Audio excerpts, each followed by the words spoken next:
வணக்கம். இன்னைக்கு ஜெயமோகன் அவர்கள் எழுதின தாயார் பாதம் அப்படிங்கிற கதைய தான் உங்களோட பகிர்ந்துக்கலான்னு நினைக்கிறேன். இது அவருடைய அறம் அப்படிங்கிற தொகுதியில இருக்கிற ஒரு கதை. இந்த கதை எங்க ஆரம்பிக்கிறது அப்படின்னா, கன்னியாகுமரி கடற்கரையில 2 நண்பர்கள் ராமன்னு ஒருத்தர், பாலசுப்ரமணியம்னு ஒருத்தர் 2 பேரும் நடந்து வரா. அதுல காந்தி மண்டபத்துக்கிட்ட வரும்பொழுது, அப்போ இவர் ராமன் கேட்குறார். கடலுக்கு நடுவுல தெரியிற 2 பாறைய பார்த்து, "இங்க தான் விவேகானந்தர் ராக் வரப்போறதா?" அப்படின்னு கேட்குறார். ஸோ அதுக்கு முன்னால நடந்த கதை அது.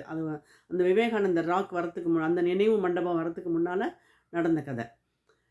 அப்போ அண்ணன் பாலசுப்ரமணியம் சொல்றாரு, "ஆமா எல்லாம் சாங்ஷன் ஆயிடுத்து, வந்துரும்" அப்படின்ட்டு. "ஏன் ஒரு கடற்கரைய கடற்கரையா வைக்கக்கூடாதா? இதுவே இந்த காந்தி மண்டபம் வந்ததே எனக்கு பிடிக்கல" அப்படிங்கிறார். உடனே ராமன் சொல்றார், "ஏன் நன்னா தானே பண்ணியிருக்கா, இருக்கட்டுமே" அப்படின்னு சொல்லிட்டு, அப்புறம் "அங்க என்ன இருக்கு?" அப்படின்னு கேட்குறார். அந்த 2 பாறையில. அப்போ இவர் சொல்றார், "ஒரு பாறையில அம்மனோட ஒரு பாதம் இருக்கிறதா ஐதீகம்." அம்மனோட பாதம் என்ன அப்படின்னாக்கா, அதாவது இங்க கன்னியாகுமரி தானுமாலையன் சுசீந்திரத்தில இருக்கிற தானுமாலையன் தன்னை கல்யாணம் பண்ணிப்பான் அப்படின்னு பண்ணிக்கணும் அப்படிங்கிறதுக்காக ஒத்த கால்ல தபஸ் பண்றா அப்படின்னு ஐதீகம். அப்படியா அப்படின்ட்டு ஒரு கன்னி பெண் தன்னை ஒருத்தன் கல்யாணம் பண்ணிக்கணுங்கிறதுக்காக தபஸ் பண்ணுறான்னு கேட்குறதுக்கே நல்லா இருக்கு. அப்படின்ட்டு அங்கே அதில் நிஜமாவே பாதம் இருக்கா அப்படின்னு கேட்குறாரு.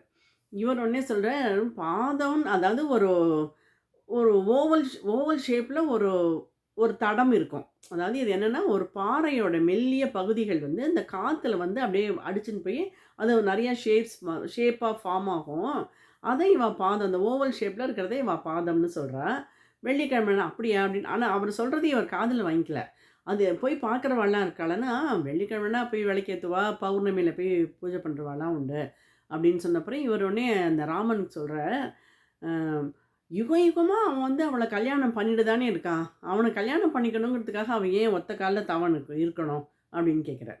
உடனே அவர் பாலு சிரிச்சுட்டே, "அதுதானே கஷ்டம்" அப்படிங்கிறார். உடனே ராமன், "இல்லை இல்லை அப்படி கிடையாது, அவளோட ஒரு பாதம் அந்தரத்தில் இருக்குது" அப்படின்னு சொல்லிட்டு, இப்போ சிதம்பரத்தில் நடராஜன் ஒரு பாதத்தை பூமியில் வச்சு ஒரு பாதத்தை தான், அவரோட ஒரு பாதமும் அந்தரத்தில் தான் இருக்குது. ஒரு பாதத்தை தூக்கி ஆடுறார்.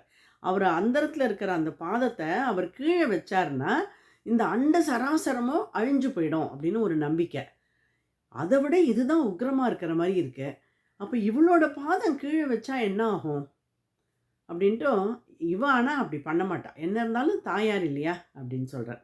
அப்போது பாலசுப்ரமணியத்துக்கு இவர் எதுலேயோ ஒன்றில் ஏதோ ஒன்று ஆழ்ந்து உள்ளே போகிறார், ஏதோ பேசுகிறார் அப்படின்னு புரியுறது. புரிஞ்சு அவர் பேசுகிறத கேட்டுட்டே இருக்கார். அப்போ இவர் தன்னை பற்றி தங்களுடைய குடும்பத்தை பற்றி சொல்ல ஆரம்பிக்கிறார். எப்படின்னா, இவருடைய அந்த ராமனுடைய கொள்ளு தாத்தா எல்லாருமே நல்ல பாடகர்கள், நல்ல சங்கீத ஞானம் உள்ளவா, நல்ல பாடகர். நிறைய அவளுக்கு நிறைய சிஷ்யர்களும் உண்டு, நூற்றுக்கணக்கான சிஷ்யர்கள். அவள்கிட்ட பாட்டு கற்றுன்றவாள்லாம் நல்ல சௌரியமாக இருக்கா. இவர்கிட்ட ஆசீர்வாதம்லாம் வாங்கிட்டு போவாள். அப்போ கொள்ளு தாத்தா இவர்கிட்டலாம் போய் அப்போல்லாம் பாடகர்களுக்கெல்லாம் பெருசாக வருமானம் கிடையாது. ஏதோ ஒரு கச்சேரி எப்போவாது வந்தால் தான் உண்டு.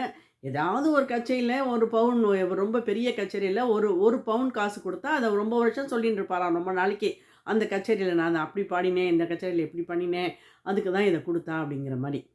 இவன் அப்பா ஜஸ்ட் ஆப்போசிட். அவர் ரொம்ப அவருக்கு பணத்துக்காக அவர் பாடலைன்னா, அவர் தாத்தாக்கு யாரோ ஒரு ராஜாவோ யாரோ எழுதி வச்ச நிலங்கள் கொஞ்சம் இருக்குது, குத்தகையில் வருமானம் வருது. ஸோ பெருசாக அவர் உழைக்கணும், சம்பாதிக்கணும்னு அவர் நினைக்கல. ஆனால் எப்போ பாரு பாடிகிட்டே இருப்பாராம் தாத்தா.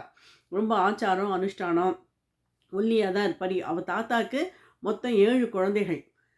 அப்பா 7ஆவது குழந்தை. இந்த ராமனோட அப்பா கடைசி குழந்தை, 7ஆவது குழந்தை. ராமன் சொல்கிறார், "நான் எங்கள் தாத்தாவை பார்க்கும்போதே தாத்தாவாக தான் பார்த்தேன். அவர் ரொம்ப வயசானவராக தான் இருந்தார். சின்ன வயசுலேயே அவர் என்ன பண்ணுவார், இந்த திண்ணையில் எப்போதும் இப்படி சாஞ்சுன்னு உட்காந்துருப்பார்.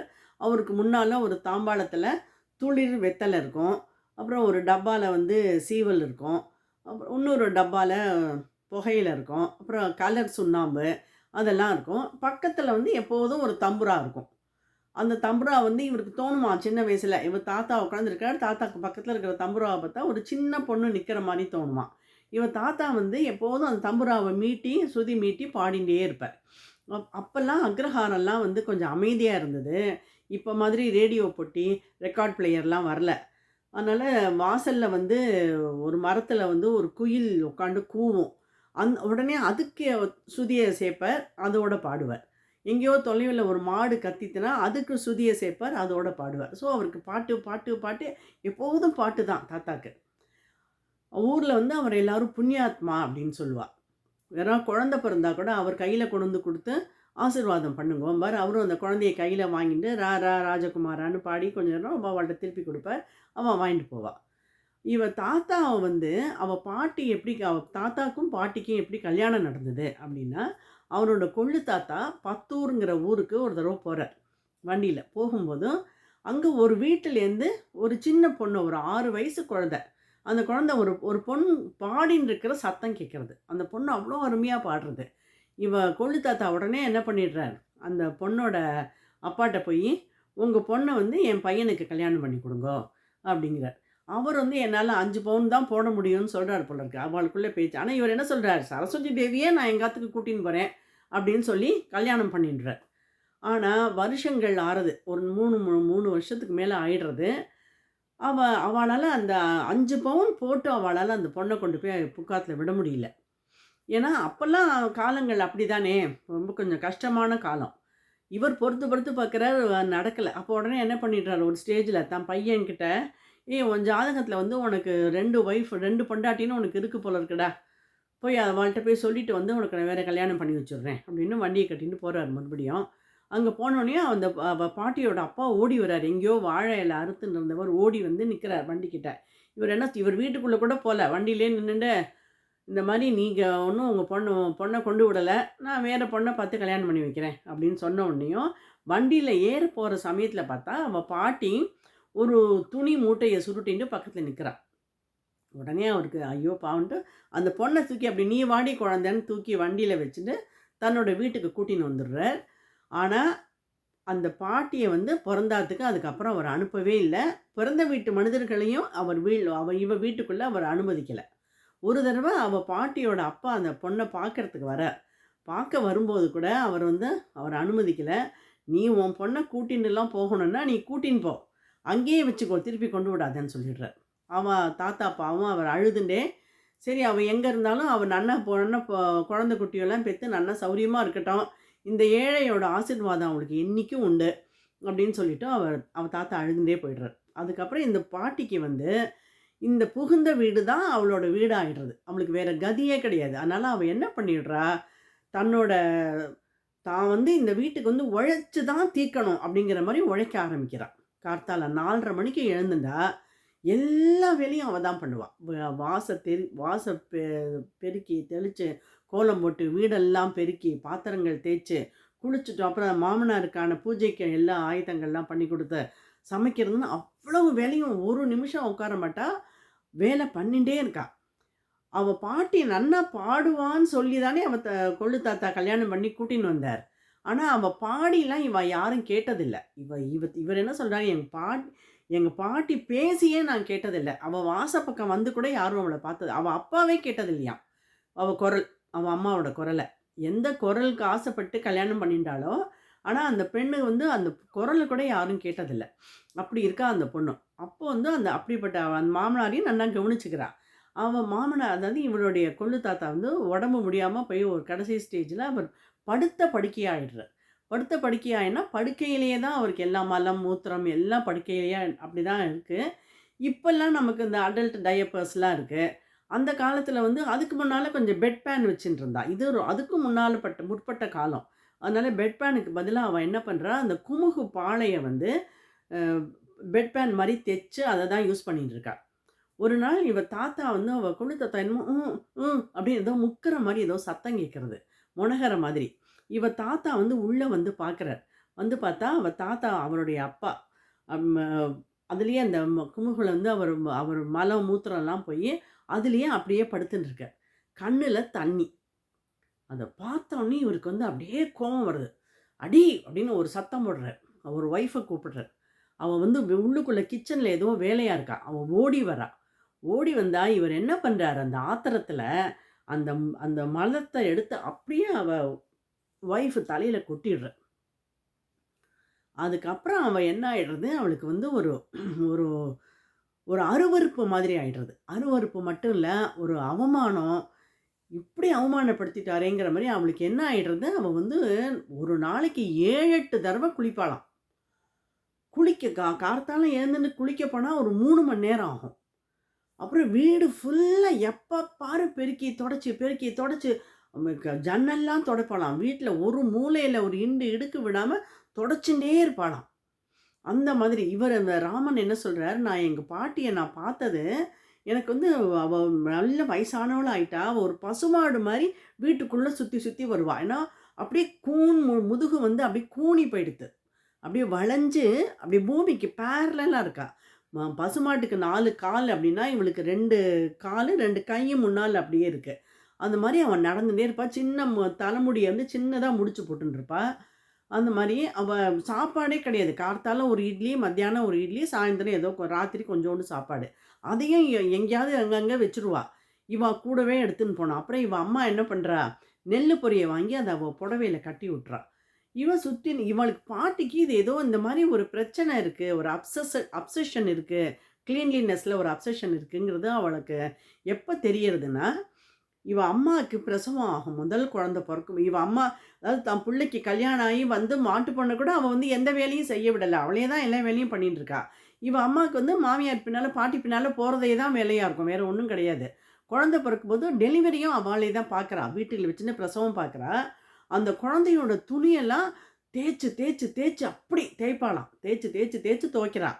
அப்பதான் இவாளுக்கு வந்து சந்தேகம் வருது. என்னவோ ப்ராப்ளம் பாட்டிக்கு ஏதோ ஒரு ப்ராப்ளம்னு இவாளுக்கெல்லாம் வீட்ல இருக்கிறவாளுக்கு புரியிறது. இவ தாத்தாட்ட வந்து ஒரு காரியஸ்தர் ஒருத்தர் இருந்தார். அவருக்கு நெறைய விஷயம் தெரியும். அவர கூட்டின்னு வந்து காட்டுறா. அவர் பார்த்துட்டு என்ன சொல்றார், "வேற ஒண்ணும் இல்ல. நமக்கெல்லாம் வந்து 2 காலும் நம்ம பூமியில ஊனின்னு இருக்கோம். இவளோட ஒரு கால் அந்தரத்தில இருக்கு. இத என்ன பண்ண முடியும்? அப்படியே இருந்துட்டு போட்டும் வயசாயிடுத்துன்ட்டு போயிட்டார்." பாட்டி பாட்டுக்கு அப்படிதான் வீட்டுக்குள்ள சுத்தி, சுத்தி, சுத்தி வருவா, வேலை செய்வா. அப்போ இன்னொரு தங்க அவாத்துல கல்யாணம் ஆகாம இருக்கா. ஸோ, அதனால இவ என்ன பண்றா, ஐயோ! இந்த பாட்டியோட இந்த பிரச்சனை எங்கேயாவது அது கல்யாணத்தில அஃபெக்ட் பண்ணுமோன்லாம் வேற அவ யோசிக்கிறா. அப்ப என்ன பண்ணிடுறா, பாட்டிய வந்து அந்த அந்த காலத்து வீட்லலாம் காமரா உள்ளுன்னு ஒண்ணு இருக்கும். அந்த காமரா உள்ள வந்து பாட்டிய உள்ள போட்டு கதவ சாத்திடுறா. அந்த உள்ளேயும் அவ சத்தம் அந்த கிளீன் பண்ணிட்டே இருக்கிற சத்தம் கேட்கும். கேட்கும்போது ஒரு நாள் என்ன ஆயிடுறது, எந்த சத்தமுமே இல்ல. "சத்தமே இல்லையே!" அப்படின்னு சொல்லிட்டு இவ அம்மா போய் அந்த கதவ திறந்து பார்த்தா, அவ பாட்டி வந்து அந்த மூலையில உட்காந்துருக்கா. செவுத்து மூலையில தலை அப்படியே அந்த மூலையில அப்படி இப்படி குனிஞ்சுன்னு இருக்கு. அப்படியே உட்காந்துருக்கா. என்னமோ அப்படின்ட்டு இவ அம்மா போய், "என்ன அத்தன்னு?" அப்படி அப்படி தொடறா. அப்படியே கீழ விழுந்துடுறா. கீழ விழுந்தா அப்பவே அவளுக்கு டவுட்டா இருக்கு. அப்புறம் சோழியன கூப்பிட்டு பாஞ்சா, அவன் வந்து பாட்டி போயிட்டாங்க அப்படின்னு சொல்லிடுறான். அப்புறம் அந்த பாடிய எடுத்து கொண்டு வந்து ஹால்ல போடுறா. அத நிமித்தி கூட போட முடியல. ஏன்னா, அது கூன் விழுந்த முதுகு மல்லாக்க போட முடியல. அப்படியே உருக்களிச்சு தான் போட முடியறது. அந்த ஒரு ஒரு குழந்தை மாதிரி அவ படுத்துன்னு இருக்கா. அப்ப கூட இவ தாத்தா வந்து இவர் பாட்டு பாடின்னு இருப்பாரு. ஏதோ பூஜை பண்ணுவாரு, ஏதோ பண்ணுவாரே தவிர, வீட்டுக்குள்ள ஐயோ! தன்னோட மனைவிக்கு என்னமோ பிரச்சனை இருக்கே! என்னமோ பண்றாளே! அப்படி ஒரு ஜீவன் வீட்ல இருக்குன்னே அவர் அத கண்டுக்கவே இல்ல. அப்படி இருக்குன்னே அவருக்கு தெரியல. அவர் பாட்டுக்கு அவர் உலகத்துல இருந்தார். இவ 2 பேருக்குமே இவ அப்பாக்கே தோன்றதாம். தன்னோட அம்மாவும், அப்பாவும் பேசின்டாளா? அவளுக்கு தனிப்பட்ட நேரங்கள்னு அவளுக்கு இருந்ததா? அப்படின்லாம் அவளுக்கே தோன்றது. அவ பார்த்ததே இல்ல. அதனால அவ தாத்தா லட்சியமே பண்ணல பாட்டியோட இந்த இந்த நிலைமைய. அந்த கடைசி நேரத்தில ஊர் ஜனங்கள்லாம் அழறா. ஆனா, அவர் பாட்டுக்கு அப்பவும் தம்புரா வச்சுண்டு மீட்டின்னு இருக்கார். அப்ப இவ அத்தை வந்து அவர கூப்பிடுறா. "அப்பா அம்மாவோட உடம்ப அம்மா பாடிய நாங்க கொஞ்ச நேரத்தில எடுத்துருவோம். நீ வந்து கடைசியா நீ பார்க்கணும்னா பார்த்துக்கோ" அப்படின்னு சொல்றா. உடனே அவர் வந்து அப்போ மட்டும் தாசரதே அப்படின்னு சொல்லிட்டு உள்ள வந்து அப்படி பார்க்குறாராம். அவ அம்மா அப்படி பார்த்துட்டு திருப்பி போய் தம்புரா வச்சு ஏதோ மீட்ட ஆரம்பிச்சுடுறார். அப்புறம் அவர் பாடிய எடுத்துன்னு போகும்போது, அந்த தம்புராவ மத்தவாள்லாம் வாங்கி வைக்கிறா வெளியில. இப்போ இது பண்ணாதீங்கோ அப்படின்னு. அந்த மாதிரி அவ தாத்தா இருக்கார். அவர் வந்து எப்போதுமே தான் பாடுவாரே தவிர, மத்தவா பாடி அவர் கேட்டது கிடையாது. மத்தவா பாடுனதா அவர் கேட்க மாட்டார். அதனால தானே ஒரு நல்ல ஒரு பாடகி ஒரு ஒரு பொண்டாட்டி பாடுறவ, அவள கூட அவர் பாடி கேட்கல. அதனால அவர் தான் வந்து இவருக்கு இந்த ராமனுக்கு பாட்டு சொல்லிக் குடுக்குறார். சொல்லிக் குடுக்கும்போது, அவர் அந்த ராமன தான் சொல்றார். அதாவது என்னன்னா, தாத்தா சொல்லிக் குடுத்ததுனால தான் எனக்கு பாட்டு வரலையோ என்னமோ! ஏன்னா, அ பாடுறது நாக்கு இந்த நாக்கு மட்டுமா பாடுறது? பாடுற நாக்கு வந்து இந்த உள்ள பாட வைக்கிற நாக்குன்னு ஒண்ணு இருக்கு இல்லையா? அது வந்து மேல் அன்னத்தில போய் ஒட்டின்றும். தாத்தா பாட்டு சொல்லிக் குடுக்கும்போதுன்னு சொல்றார். ஏன்னா, அந்த அந்த அவருக்கு வந்து அப்ப ஏதோ தாத்தா மேல ஒரு புடிக்காம போறதோ என்னமோ! ஊர் ஜனங்கள்லாம் அவர புண்ணியாத்மான்னு சொன்னா கூட, வீட்டுக்குள்ள வந்து எவ்வளோ மோசமா இருந்திருக்கார். பொண்டாட்டிய சுத்தமா கவனிக்கல. அவளோட திறமைகள அங்கீகாரம் பண்ணல. அவள பிறந்த வீட்டுக்கு கூட அனுப்பல. எதுவுமே பண்ணாம தன்னோட காரியம் ஒரு சின்ன தவறுக்காக மிகப்பெரிய பனிஷ்மென்ட்ட அவளுக்கு குடுத்து, அத வந்து அந்த பொண்ணு வந்து அவ எப்படி ஹேண்டில் பண்ணினா? அத வந்து அவ என்ன பண்ணிட்டா? தன்னோட வாழ்க்கைய ஒரு தவமா ஆக்கின்ட்டா. ஒரு காலால ஒத்த கால்ல நின்னு தவம் பண்ற மாதிரி, அவ வந்து அப்படியே தன்னோட வாழ்க்கைய ஒரு தவமா இருந்தா.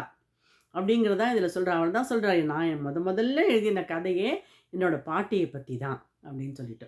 அதாவது அந்த பாட்டி வந்து ஒருவேள கோவப்பட்டிருந்தாலோ, ஆத்திரப்பட்டிருந்தாலோ என்ன ஆயிருக்கும்? தாங்கியிருக்காது. ஆனா அவ பண்ணல. ஏன்னா அவ தாயார் இல்லையா? அப்படிங்கிறது தான் இந்த இந்த கதையோட அவர் சொல்றார். கதையில சொல்லியிருக்கிற விஷயம். இந்த மாதிரி நெறைய பெண்கள் அந்த காலத்தில இருந்திருக்கா. அதுதான் ஒரு சோகமான விஷயம். இதில வந்து இந்த ஒரு நல்ல கதை வந்து நமக்கு எப்படி இருக்கணும் அப்படின்னா, நம்மள போய் தாக்கணும் அந்த கதை. அது ஒரு கொஞ்ச நேரம் நம்மள சுத்தி சுத்தி வரணும் நம்ம மனசுக்குள்ள. அப்படிப்பட்ட ஒரு அருமையான கதை தான் இந்த தாயார் பாதம். இது உங்களுக்கும் புடிச்சிருக்கும்னு நெனைக்கிறேன் நான் சொன்ன விதம். நீங்க படிச்சு பாருங்கோ. ரொம்ப படிக்கிறது ஒரு தனி அனுபவம் தான். உங்களுக்கு பிடிக்கும்னு நெனைக்கிறேன். புடிச்சா அத லைக் பண்ணுங்கோ, ஷேர் பண்ணுங்கோ. உங்களுடைய கமெண்ட்ஸ எழுதுங்கோ. Thank you. நன்றி. வணக்கம்.